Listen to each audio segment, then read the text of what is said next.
God, such a basic ass bitch team. What? Why? What's basic about it? This looks basic. Like what? What's basic about it? Fucking Kadabra. Okay, admittedly, yes, that is maybe the one basic bitch.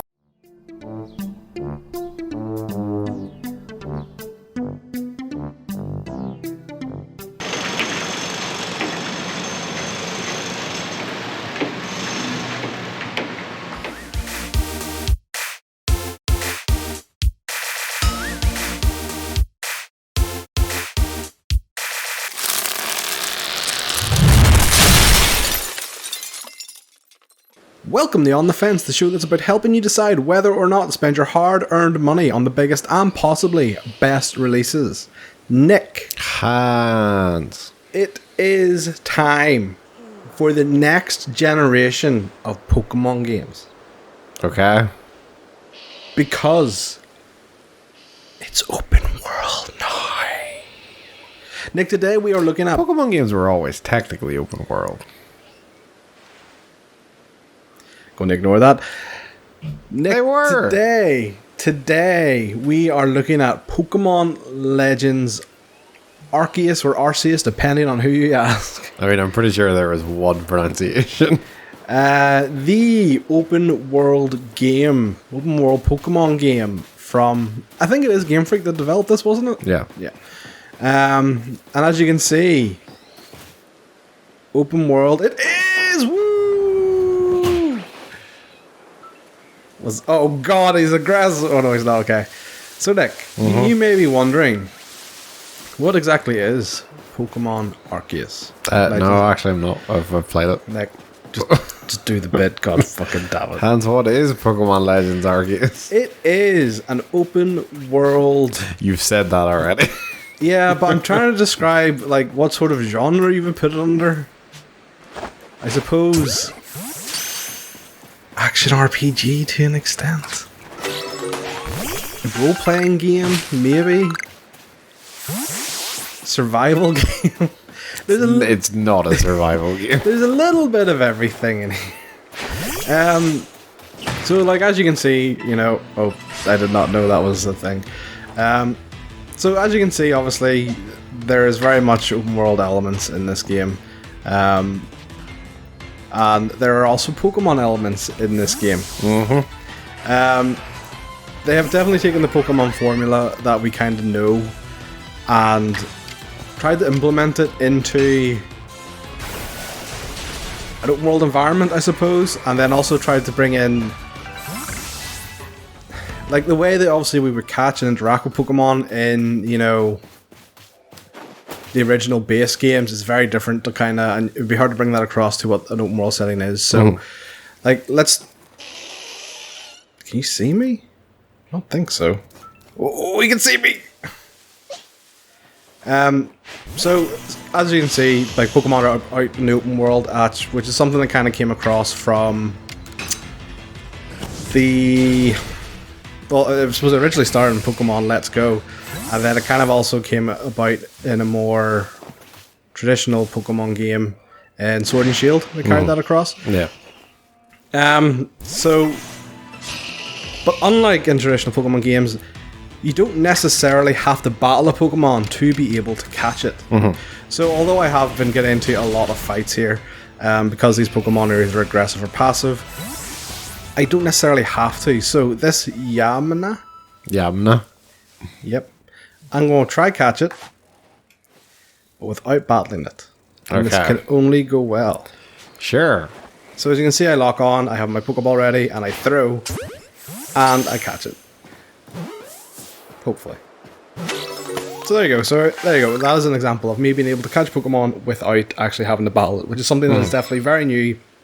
And almost more like Pokemon Go, almost in its way.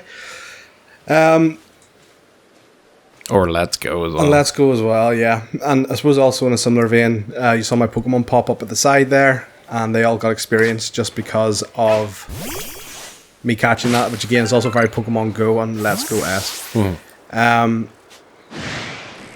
Did not think he would be...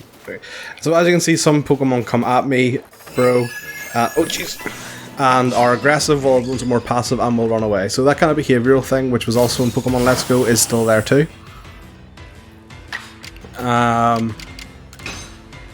Yeah, but as you can see, whenever you actually get into a battle, it is definitely more kind of stereotypical Pokemon. You know, there are set 4 moves, you know, there are affinities to, you know, obviously grass is weak to fire and so on and so forth.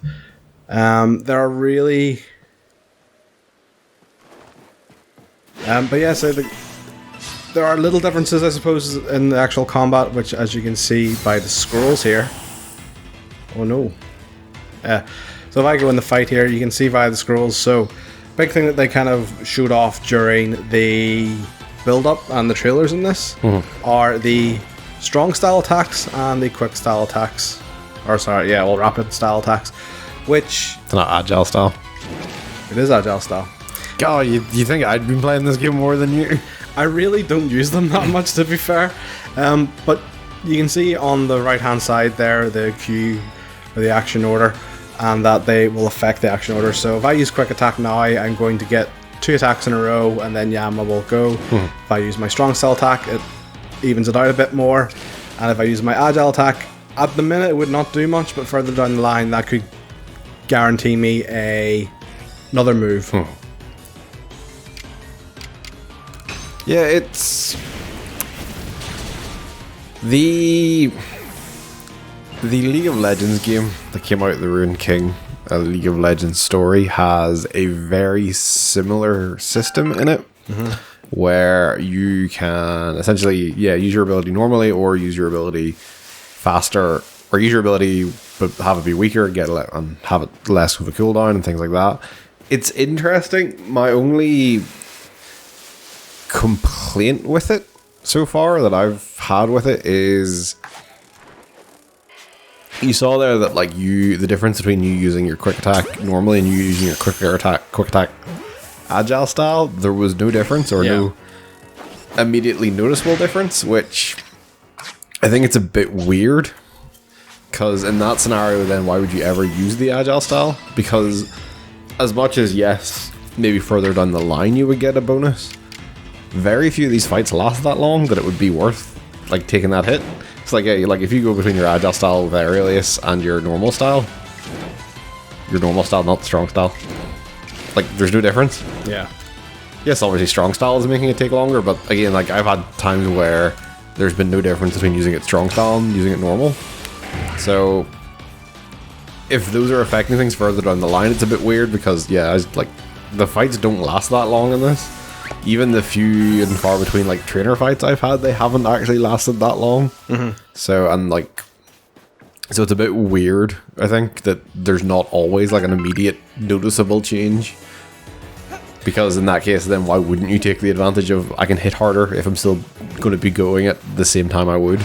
Yeah, and something I kind of realized is as well, the length in battles.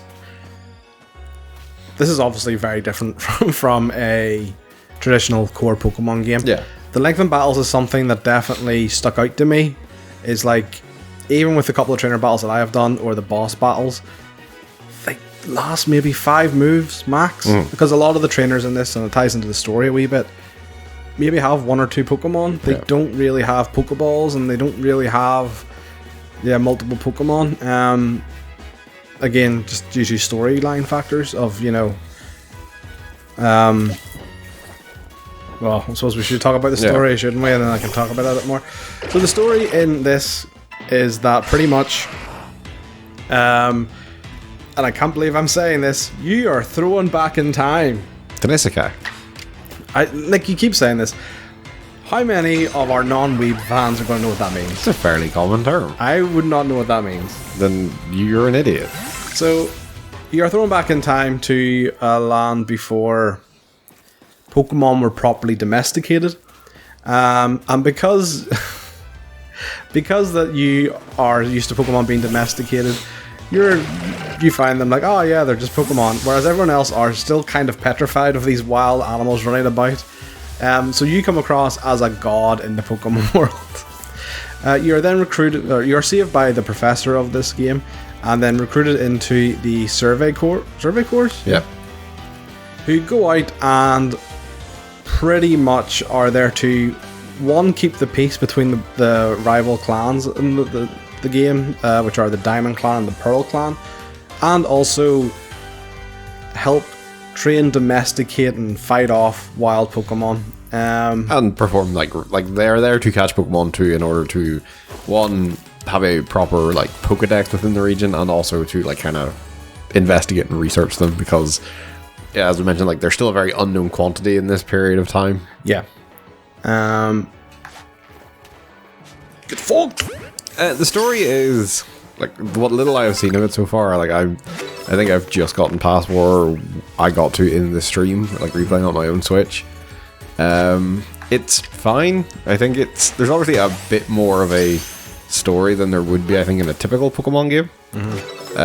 Which is cool. Like, it is nice to see almost like properly done cutscenes and things like that, and actually a story that isn't just, hey, gotta catch them all. You're a small child who wants to get all the Poke Badges. So it's cool to see them doing something different. Is it good different, bad different? That's probably still up for debate until I see more of it, personally. Yeah, so like where I am in the story is obviously, can I see the butthole in the sky from here? Yeah, so the butthole in the sky this is apparently the hole that we fell through. Not a lot is known about it, other than the people of this land seem to think their god Sinnoh is on the other side, and depending on what clan you are part of, Sinnoh is good or bad. So people will react to you differently, thinking that you've been sent by Sinnoh, blah blah blah. So, but this drift in the sky has caused some of the guardian Pokemon across all the different domains to go a bit mental. So we are actually currently helping the Pearl Clan with their guardian Pokemon here. So we'll actually do that now. So actually, before you go into this, it's probably worth, since we kind of just did the catching thing, to show off the research points and things like that. Sure, I can do that. So, obviously you've seen Hans catch multiple of the same Pokemon, which is generally something you don't really do in a Pokemon game. I feel like most people do just tend to, I catch one, and that's that. In contrast for this, you're almost similar to like Let's Go, you're kind of encouraged to catch as many as possible, so the reason behind that is you don't fill out your Pokedex just by catching the Pokemon in this. You're encouraged to do different tasks around catching them. So, like, that could be, you need to catch X number of these, you need to catch them unaware, you need to beat so many of them in battle or see them use a certain move so many times, and then that, you have to then get to, like, level 5, or level 10, sorry, to consider the Pokedex entry complete. And it's per evolutionary line, isn't it, as well? It's not like... Yep, so Kulava will be... Yeah, like Kulava has the same things, like those carried over from him being a Cyndaquil. Yeah, well, a couple of them will have... Oh no, well, like the number of caught and stuff will obviously change. Yeah. But like in terms of times you've seen it use something, and number of you evolved and stuff, that will stay the same. Yeah. But like the number caught will kind of change. Yeah, so you see this, so essentially kind of each tick mark there counts as 1 point. Towards that research level down at the bottom, unless it's got that red arrow beside it, which they never explain in the game what that red arrow is. It's very strange. And if it has that red arrow beside it, means each tick is worth 2 rather than 1. So yeah. So if you go to scroll down to the Hippopotamus there, like you see Hans, yes, has got 4 from catching it, and then 3 from not being spotted, and 1 from times he's given it food, so he still needs 1 more tick mark on any of these, not just the ones he currently has tick marks on, any of the actual research tasks available to consider that Pokemon entry complete. It's an interesting system. I think the main downside with it I've noticed so far is you catch a lot of fucking Pokemon, and you end up with either a cluttered pasture, which is the game's equivalent of boxes, or you have to spend a lot of time releasing Pokemon, which is very, very tedious at times. Yeah, so I looked into this. Apparently at some point you do unlock a multi-release function, but they should just give you that right off the bat. You should not have to unlock that. But the fact that they have that in the game means they realized how many Pokemon you'd be catching, which makes me think, why didn't they just have you be able to do something a bit more useful with them? Like you mentioned when we were doing the stream, any extras you catch, or you can convert any extra Pokemon you have in Let's Go to candies, which will give Pokemon experience. Like, why couldn't you have done something similar in this? It's just very odd that this is the path they choose. Like, catch them all and then just release them back into the wild. It's fine. So it's just very odd. I have kind of delved a bit more into that. So when you release Pokemon, after you relieve a certain amount, they start to give you... I want to say they're called grits, but I could be wrong. Yeah, the grit dust and stuff that you can use for training. Yep, so then it's kind of like... It's not as... I would say it's definitely not as good as candies, but at least it is kind of something. It's definitely, in my opinion, not enough to justify it, but there is something there at least. Like, either do that or give me the option to... Like, if I'm catching them, let me hit a toggle that is like, here... Don't put this in my pasture. Let me count as it being caught and then just instantly release it. This counts as cover. Well, yeah, it's grass. Like one patch of grass. Like, if there was a toggle that I could say, here, any Pokemon I catch now, just instantly release them, but like obviously counts as me getting the research data and shit. Yeah. It would be far handier. It's just the fact it makes you go through so many steps just to kind of get back to that, oh, I need to release all these Pokemon. Mm-hmm. No, I agree. Like, I think it's weird because like other Pokemon, like Let's Go and Pokemon Go did it so much better. Yeah. Weird how they didn't seem to nail it in this one when they had previous good track record with it. And this is sorry, just as you get mounts and other such things to help you get about as you kind of complete areas. So Nick, let's do. I have not done this yet, by the way. So this is my first time attempting this fight. Sweet. So I have no idea how this is going to go. Man, that lady looks weathered. Fucking over it. So this is Kalaba. She is one of the Pearl clan guardians, or wardens, I believe they're called. So Ursaluna is enraged, Nick. Okay. And I have to help. I'm going to guess it is a Teddy Ursa new form. Yeah. And you know how you help? Beating the fuck out. Awesome. Yeah, so they have continued, obviously, their trait of having region-specifics. Pokemon, rather. There's obviously some new Pokemon. I don't think there's any standalone new Pokemon. I think it's all kind of new evolutions of existing Pokemon. But they also have new forms for Pokemon. So, yeah, Ursa Luna, whatever it was called there. Obviously a new form for Teddy Ursa. You've got new forms for... there isn't a couple of other new... I'm not to catch it. God damn it. Like the Stantler, like that thing that deer you were riding there was a Stantler new evolution. Yeah. And then certain Pokemon all have new Hisuian region forms, so I know all the starters, their third evolutions have changed to be Hisuian region like variants. Electrode and Voltorb have Hisuian region variants. There's a whole bunch of them. Yeah, and so far I have quite liked the variants designs. They are very different. I think I prefer the variant idea over just flat out new Pokemon at this point, because I think they do a much better job.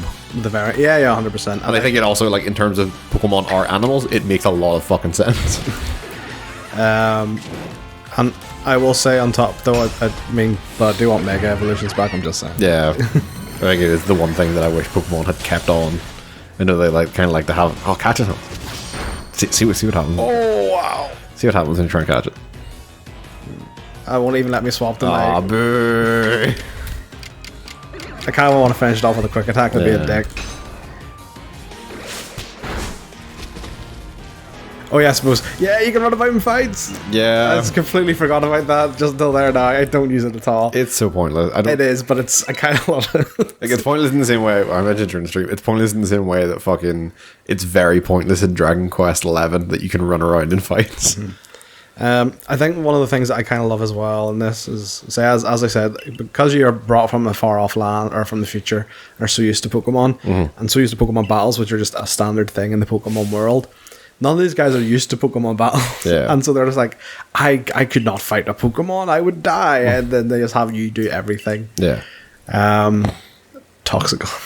So Hans, when we did the stream, I kind of wrapped it up by saying that I liked the catching mechanics, but I was worried that they would stay very samey, or there was the fear that, from what I had seen of the marketing material, that they weren't going to change like later on in the game. Have you encountered anything like that yet? Have they changed up the ability to catch Pokemon, or that you have to do certain things before you can catch Pokemon?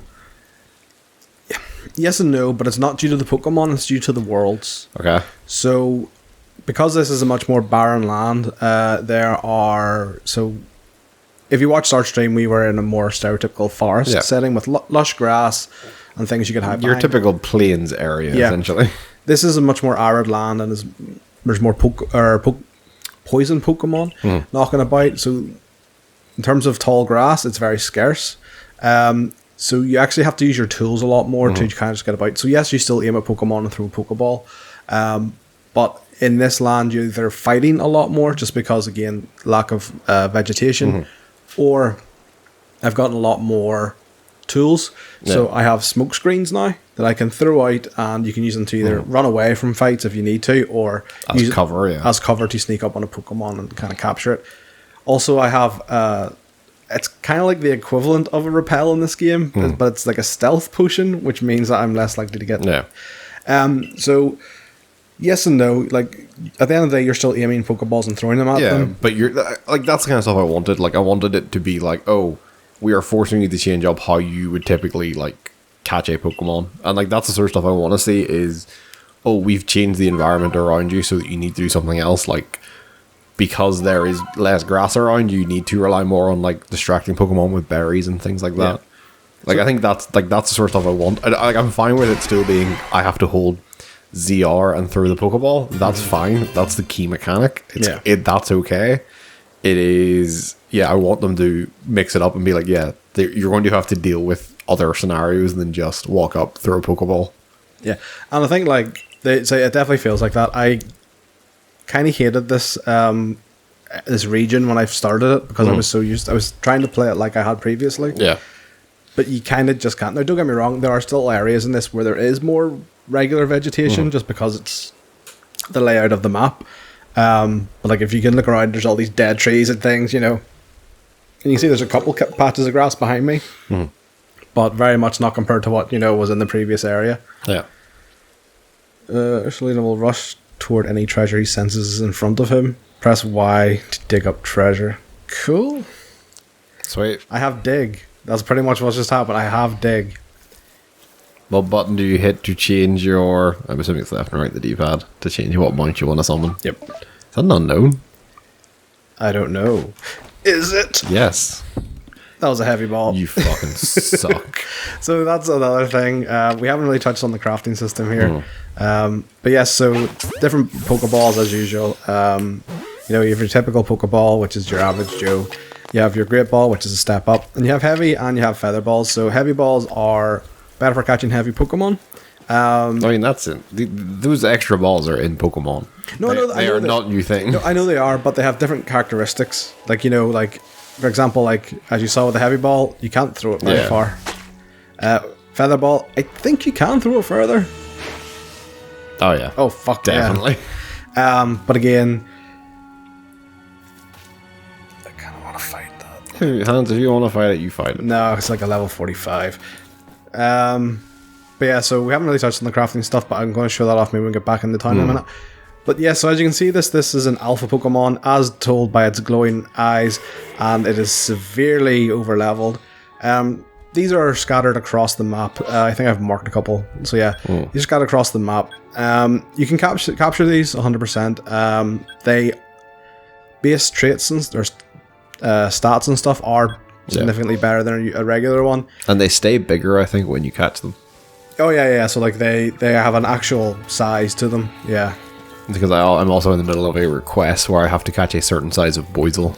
Yeah, that's a pain in the ass. I have to catch a 2 foot 8 inches tall Boizel. Yeah, that you're going to have to capture a lot of Boizel. The current one I have is 2 foot 6 inches. Yeah, believe me, that is a pain in the ass quest. But yeah, why is that putting me over there? I don't know what's your active quest. Oh, I just want to go all the way back there. Yeah, it's only once you actually go to the exit. Right. But yeah, so the alphas are cool. I do think, like,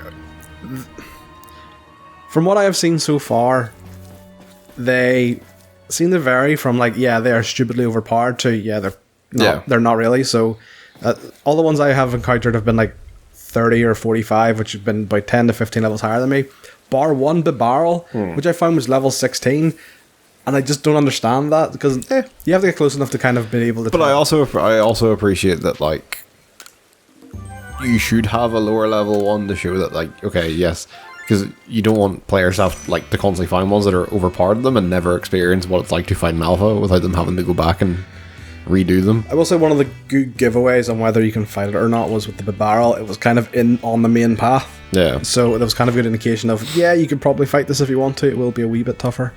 And then your star rating system is kind of a little bit like your badges, which is you can find at the bottom there. So that is raised with your research points. And, you know, say I have 3 there, so I can go up to level... I can control Pokemon that are level 40.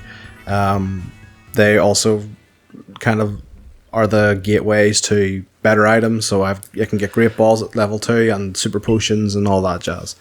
I wonder if there is any, like, gating in that. Like, I wonder if they'll, like, get you up to a point, like that you're ready to rank up, but they're like, oh, you need to complete more story missions, like, to actually get that rank. Well, it does inverse a bit, so you noticed it whenever in the stream. Yeah, they stopped me going back, but I'm wondering, will they also do the other side of that? Will they stop you, like, over ranking and getting access to all the more powerful shit until it is appropriate in the story? I mean, I haven't noticed it yet, and I got to level 3 quite quickly. Like, I hit level 3 in the previous area, and I'm about to go to 4. So this is the main hub city, Jubilife City. It has all the usual things you would expect: a clothes shop, hairdressers, item shop, and the crafting station down here. Down behind the crafting station is the move tutor, I suppose is the best way to describe the person. And you'll pick up a handful of your requests, which are side missions here. And on top of that, you will also come back here to the headquarters, your Team Galaxy headquarters. Oh, I just realized that's a Galarian reason. Yeah, that just hit me there now. And there's a Magikarp.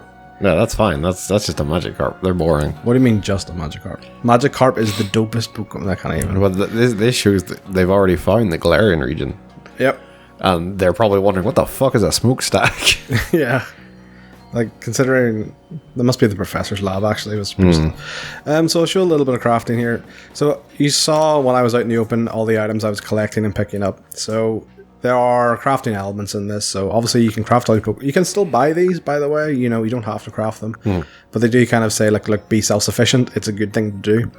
So, you can craft all these Pokeballs, you can craft these potions, all from items that you pick up in and around the regions.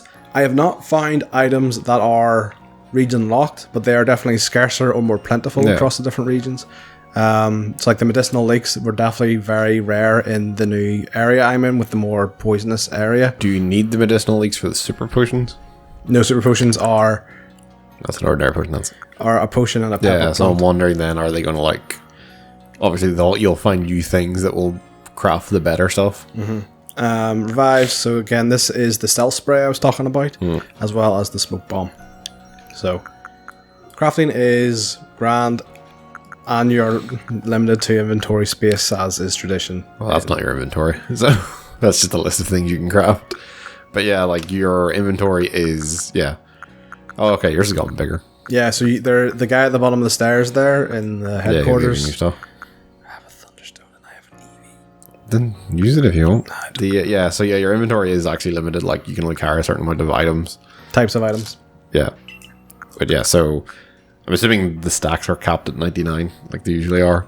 I have not got anything enough there that I can confirm that, but yes. But yeah, so you actually do kind of need to, like, 'cause, like, I've been putting stuff in, like, the item store that you kind of have, just kind of get it out of the way occasionally, so it's not massive. Like, I have never been close to the limit yet, so it doesn't seem like it's going to be too restrictive by any stretch of the imagination. No, and, like, to get additional space from your boy in here, it starts off very cheap, like 100 Poké dollars, and then it does go up and up and up. But there's been a handful of times I have maybe needed to, or been caught off guard with, you know, running out of space, but it doesn't become frustrating at any point. Look at all these Pokemon I've seen. So the Crimson Mirelands, that is the more arid region. Yeah. Give me my new star. We're assuming there's, 5 regions based on the icons at the top? Yeah, it definitely appears to be. Boom. Let's see what I unlock. No, there's 9 stars.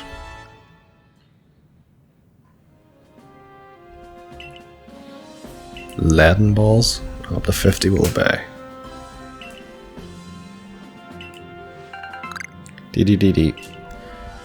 An apricorn, black tumblestone, and an iron chunk. So pretty much the same recipe for a heavy ball, but with Iron. and hyper potions. Super potion of I Vivichar. wonder what a leaden ball does. Is it going to be better like catching flying Pokemon? No, I think the Or just or do you think it's just a great ball equivalent of a heavy ball? so I want to find out. Let's go. Yeah, well, you open your crafting thing here. Oh, that's The right. key item one. Yeah, so it's a great heavy ball. Okay. A ball that is too heavy to fly. So I'm wondering, is this going to be even less of a throw on? I don't think so. I would It just assume, goes thunk. I would assume it's just a straight replacement. Yes, we will go talk to the commander. So this is the guy that does the space, but I'm happy enough. Who wouldn't like more space in their satchel hunts? I love. I do. The best bit is it's not even. When you create space in your satchel, it's not actually that your satchel gets bigger. He just shows you how to pack better. That's the whole thing behind it. So, this is the Diamond. Guess which one's the Diamond Clan leader, Nick? Is the flamboyant one? Good guess. The one that actually looks like a main character. What's up? Well, who's the other? Oh, that's that guy. It's the guy who owns the inn. Yeah. Adaman. Wait, that actually is his hair. Yeah, that's straight up his hair. Yeah. I just assumed it was like a leaf or something. No, he dyes it blue. Otherwise, how would you know he's a part of the Diamond Clan, Nick? No, I'm talking about the guy with the bandana. Oh, right. Okay. You can see the back of his hair there. It actually is green. Yeah. But why? So, and raises the question. So, is that a chin strap that leads into a grey beard? Yeah, I would assume so. I assumed it was a strap for like his hair. Yeah, no, I or would his I would hat. assume that is his hair. That is a beard. I think that's going to be a reveal that that's someone we know. Who The innkeeper. maybe it's no. Is Wally in Diamond and Pearl or Wally's? No, Wally is Ruby and Is it Ruby and Sapphire. Sapphire? Maybe he could be in this. It could be his ancestor. You just don't know. Right. Have to. So yeah. So as you can see, so this is the commander of the Team Galaxy. So pretty much they are charged with keeping peace between the two clans because they hate each other and religion, pretty much.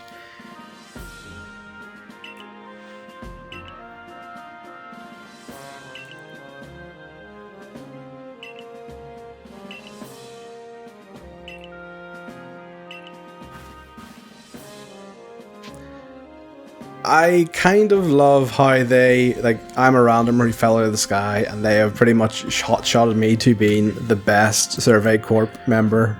But I feel like at least that makes more sense in this than it does in like a typical Pokemon game.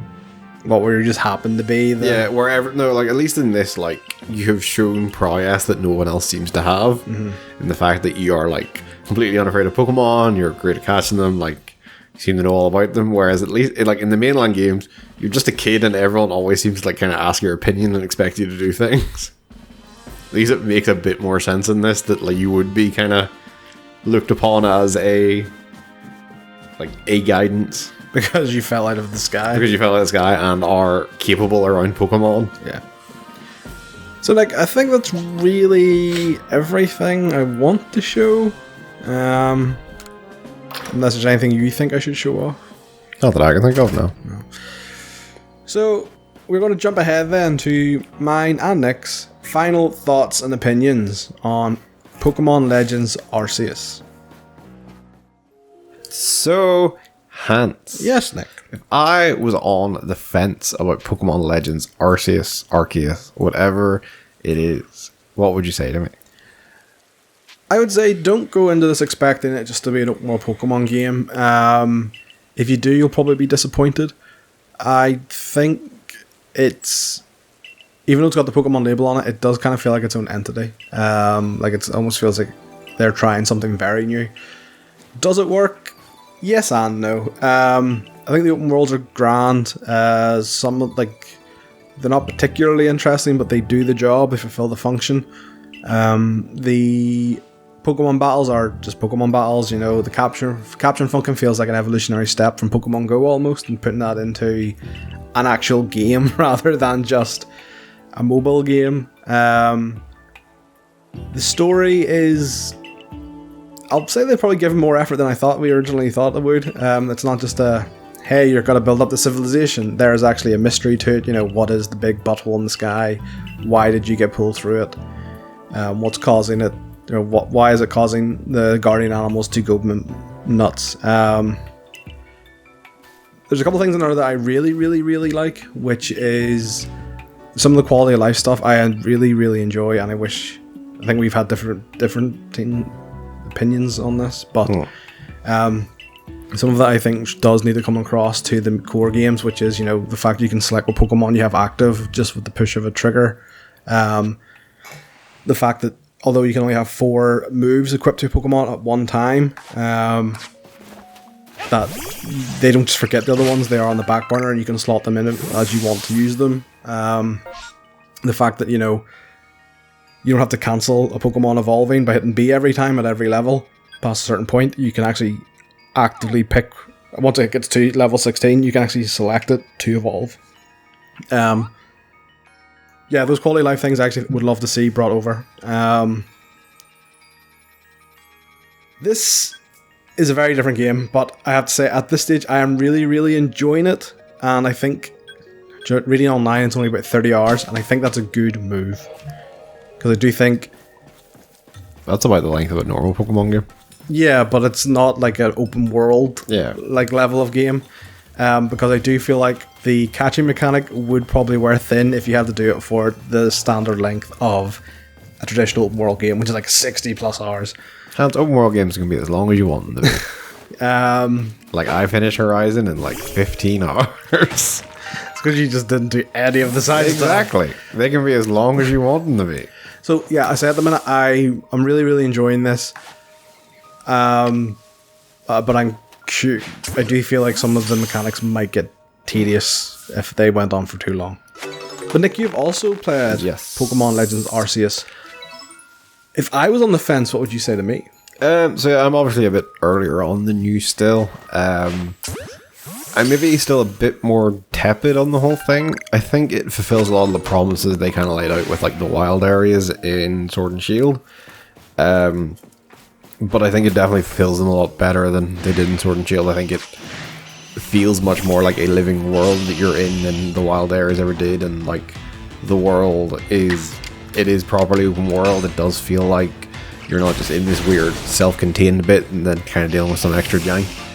The downside of that is, as nice as like the Pokemon stuff look, I do think the technical side of things, it still really lets the game down.